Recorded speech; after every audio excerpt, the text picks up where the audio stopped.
A WWE é uma empresa que desde o seu começo sempre trabalhou rivalidades através de histórias, tanto histórias ruins quanto histórias boas. Porém, existem histórias que simplesmente não fazem o menor sentido. Por isso, no vídeo de hoje, vou trazer 5 vezes que a WWE fez histórias sem sentido nenhum. Então, bora pro vídeo. Vamos começar com Randy Orton vs Brock Lesnar no SummerSlam de 2016. Naquela época tinha acabado de voltar a famosa Guerra de Brands, SmackDown vs Raw. Só que dessa vez começou um pouco antes, já que normalmente começava no Survivor Series. Já que o Shane tinha acabado de se tornar o novo gerente geral do SmackDown, ele queria meio que fazer um confronto entre o melhor do SmackDown, na sua escolha, e o melhor do Raw. Então naquele SummerSlam tivemos o Brock Lesnar versus o Randy Orton, numa luta que a gente tinha até hype para ver, já que era a primeira vez que os dois iriam se enfrentar. E tá, chegou na luta, a gente teve o arroz e feijão. O Brock Lesnar dominou a maior parte da luta. O Randy Orton até conseguiu reverter alguns golpes do Brock Lesnar, deu arqueio na mesa, deu DDT nas cordas. Só que o que foi de bizarro e sem explicação foi o final, onde tivemos o Brock Lesnar dando F5 no Randy Orton, e por incrível que pareça, o Randy Orton deu kick out, algo que não era comum de acontecer, já que toda a luta do Brock Lesnar ele sempre ganhava com um F5, só que dessa vez o Randy Orton deu kick out. Então Brock Lesnar fez o quê? Ele foi lá e abriu a cabeça do Randy Orton dando cotoveladas, e foi algo totalmente sem nexo, não fez nenhum sentido, porque o Brock Lesnar abriu a cabeça do Randy Orton, literalmente, ele ficou sangrando com a cabeça aberta. E depois, logo depois daquilo, ele atacou o Shane, que o Shane não queria deixar aquilo acontecer e quis impedir o Randy Orton. E o Brock Lesnar foi lá e deu um F5 nele. Então, tipo, ficou por isso, não teve sentido, não teve explicação, não teve lógica, e não teve segmento, acabou ali. Não teve, vamos fazer uma continuação, vamos continuar essa rivalidade. Não, acabou por ali. E foi algo que ficou no ar, não teve nenhuma explicação. Undertaker versus John Cena. Essa daqui eu vejo poucas pessoas falando, mas foi algo que eu pensei. O quão sem sentido e bizarro foi essa feud. Já vamos começar que o Undertaker tinha se aposentado em 2017, ele deu a entender que tinha se aposentado naquela WrestleMania, que ele enfrentou o Roman Reigns e perdeu, já que ele colocou o chapéu no ringue. Roman Reigns dizendo nas promos que tinha aposentado o Undertaker, então até aí a gente pensava que o Roman Reigns realmente tinha feito o Undertaker se aposentar. Porém, não foi isso que aconteceu na WrestleMania seguinte, já que o John Cena ele começou a forçar uma luta com o Undertaker na WrestleMania. Já que durante a rivalidade, já que ele rivalizou praticamente sozinho, já que o Undertaker não apareceu para rivalizar com ele, o John Cena ficava fazendo várias referências ao Undertaker com o intuito de provocá-lo, desde imitar o seu jeito de levantar, daquele jeito épico que ele levanta, fingindo que está ressuscitando. Quando chegamos na WrestleMania, o John Cena esperou até o último segundo para o Undertaker responder ao seu desafio, já que durante a feud ele não respondeu. E tá, e quando o Undertaker responde o desafio do John Cena, já que ele respondeu no último minuto, já que o John Cena já estava indo embora da WrestleMania e nada do Undertaker aparecer. Então a gente esperou, vai ser uma luta maneira, né? Vai ser a primeira luta deles, já que o Undertaker nunca tinha enfrentado o John Cena antes. E tá, e quando chegou a hora da luta, o John Cena foi esquachado. Ele foi literalmente, perdeu com os poucos golpes pro Undertaker. O John Cena mal atacou o Undertaker, ele fez um golpe no Undertaker, que foi aquele Knuckle Shuffle. Quando ele ia realizar o golpe, o Undertaker levanta, começa a esquachar, dá um combo nervoso no John Cena e o John Cena perde. E tipo, pra quê? Pra que você forçou o Undertaker a lutar mais uma WrestleMania só pra esquachar o John Cena? Aí a gente chegou a pensar, vamos pegar o John Cena e vamos fazer ele dar uma reviravolta por cima, lutar mais uma vez naquele ano e tal. Não, o John Cena simplesmente ignorou essa feud, não continuou mais, foi só um squash e acabou. Não tem mais explicação.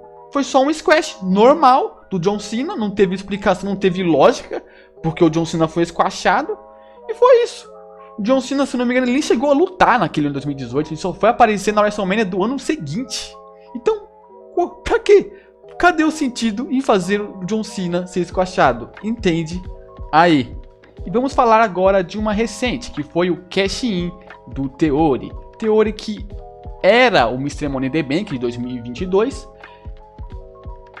E ele, por muito tempo, voltou a ter o perfil, porque vários outros Mr. Money in the Bank não tinham perfil de Mr. Money in the Bank, que era perfil de covarde e que só iria alcançar o título mundial através da pasta.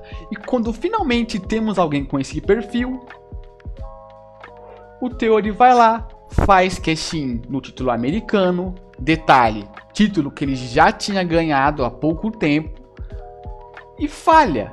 Ele falha no título americano. Aí você pergunta, tá, mas por que no título americano, se ele podia fazer nos títulos mundiais? Ele até tentou fazer, só que ele nunca conseguiu realizar o cash-in. E quando ele realiza esse cash-in, ele falha num título que ele já ganhou, que foi o americano, e num título de mid-card, e ficou assim. E para piorar, ele ganhou esse título americano depois. Ele mudou o personagem, ficou um pouco mais sério e ganhou o título americano. Então, o sentido foi pro ralo abaixo, porque não fez nenhum sentido ele ganhar o título que ele já ganhou antes. Não era mais fácil ele ter perdido a maleta? Não era mais fácil ele ter falhado o cash-in no Roman Reigns do que perder a maleta no título que ele já ganhou? E a próxima é o Dean Ambrose voltando pro Shield. Vamos lá. O Dean Ambrose, em 2018, ele tinha voltado para a WWE e voltou a se unir ao Shield. Só que logo depois do Roman Reigns renunciar, que estava com uma doença na época que ele tinha, e sair da WWE e abandonar o título, na mesma noite, o Dean Ambrose junto com o Seth Rollins ganharam os títulos de duplas. E ok, quando eles ganharam o título de duplas, o Dean Ambrose traiu o Seth Rollins, assim traindo o Shield, já que ele atacou o Seth Rollins, depois teve segmentos dele queimando a roupa do Shield, e eles seguiram a rivalidade Dean Ambrose versus Seth Rollins, com Dean Ambrose heel. Só que mais tarde, em 2019, o Roman Reigns retorna e fez algo totalmente sem lógica, que foi forçar um retorno do Dean Ambrose pro Shield. Eles começaram a forçar, botaram o Baron Corbin, Bob Lashley e o Braun Strowman para atacar o Shield, junto com um time que eles tinham na época, pro Dean Ambrose ficar receoso e voltar pro Shield. Eu te pergunto, peraí, vocês perdoaram, tipo, eles perdoaram o Dean Ambrose pra voltar pro Shield, sendo que o Dean Ambrose que traiu o Shield. Então, cadê a lógica? O Dean Ambrose voltar pro Shield sem nenhuma explicação. A explicação até tem explicação, que foi forçar uma despedida pro Dean Ambrose, já que ele iria sair da WWE, mas não fez nenhum sentido eles ficarem tentando perdoar, porque, pô, você traiu o Shield, qual é o sentido de eu ficar querendo te perdoar, se você nem queria voltar pro Shield? Não foi meio que o Dean Ambrose provou que estava arrependido e que queria voltar pro Shield, não. O Roman Reigns e o Seth Rollins ficaram forçando ele voltar pro Shield, sendo que o Dean Ambrose traiu o Shield. E a última, essa daqui iludiu muita gente, que foi o Dolph Ziggler abandonando o título americano. Dolph Ziggler, que tinha ganhado o título americano em 2017 no Clash of Champions, derrotando o Baron Corbin e o Bobby Roode numa Triple Threat Match. Na mesma semana ele fez uma promo dizendo que o pessoal não merecia ele como campeão americano. Ele foi lá e abandonou o título americano. E depois sumiu. Isso em dezembro. Ficou um bom tempo sem aparecer. E em janeiro, a gente ia ter o Royal Rumble e surgiu rumores que o Dolph Ziggler iria ganhar o Royal Rumble.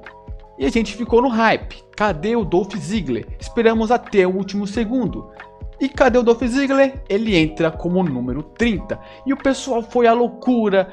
Havia rumores que o Dolph Ziggler ia virar campeão mundial e tal. E o Dolph Ziggler entra no maior hype, no maior pop, como número 30, chegando no último lugar do Royal Rumble. E ele entra no ringue, dura 3 minutos e é eliminado rapidamente pelo Finn Balor. E quem ganha o Royal Rumble? O Nakamura. E tá, pra que você fez o Dolph Ziggler abandonar o título americano? Pra nada, porque não teve continuidade. A WWE simplesmente fez isso por fazer. Tipo, ou até, sei lá, eles tinham planos e jogaram fora, porque ficou algo totalmente sem lógica, sem sentido nenhum, porque o Dolph Ziggler ganhou o título americano, entrou no número 30 do Royal Rumble só pra ser eliminado.